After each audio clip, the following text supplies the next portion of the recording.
All right, Marcus. Arsenal have just beaten Bournemouth 3-0. What do you think of the game today? Good game.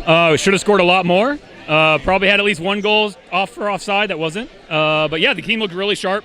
It's cool to see a lot of different players scoring goals. Odegaard had 2 today, none in the last 2. Jesus had none this game, but 2 last game, and he assisted today. So solid team, solid win.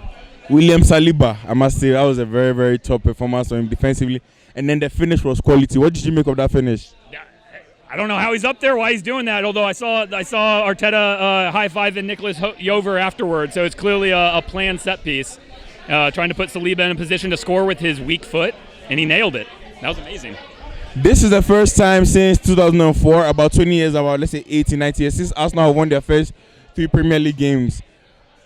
Definitely exciting times for Arsenal. What do you think will be a good season for Arsenal? Where do you think Arsenal could finish this year if they are a very serious team and they keep up this type of performance? Yeah. I mean, certainly top 4. That has to be the goal. But I think on the back of the performances we're having right now and comparing some of the other teams around, a title challenge isn't out of the question. Really? Yeah. I'm not saying we'll do it. I'm saying that I think that we can challenge. And if injuries go our way and not the way of other teams, that's the sort of stuff that can make a difference. Although with a mid-season World Cup, that also makes things very weird. So we'll see.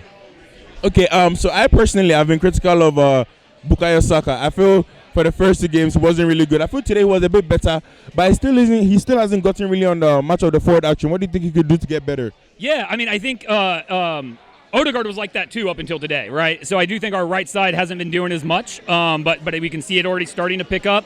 The thing about Saka in part, though, is he wasn't getting any goals or assists, but his underlying numbers, his expected threat and contributions were really high in those first 2 games. So I think he's been doing more than it appears, because he's been doing it earlier in the build-up and stuff like that. But yeah, I mean, I think the left side's just been so strong, and I think that's good. Take some of the pressure off of Saka, let him sort of be a member of the team rather than someone carrying the team on his back, and I think that's good. Right. So my last question for you, you guys play Villa next week, who are on poor form. What do you expect from that game? I'll be thinking nothing less than 3 points. Yeah, it has to be 3 points, especially with a week to prepare again. I expect probably the same team's going to go out there again too, and probably some new goal scorers, because that just seems to be the way we keep doing it, just different goal scorers each time. Who do you like to see on the score sheet?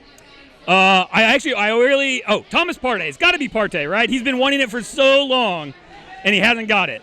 So maybe we can see a little bit of that. I don't know if that will be the consensus, but thank you so much for talking to us, Marcus. Saka's got to be there too, right? Yeah. All right. Thanks so much for talking to us.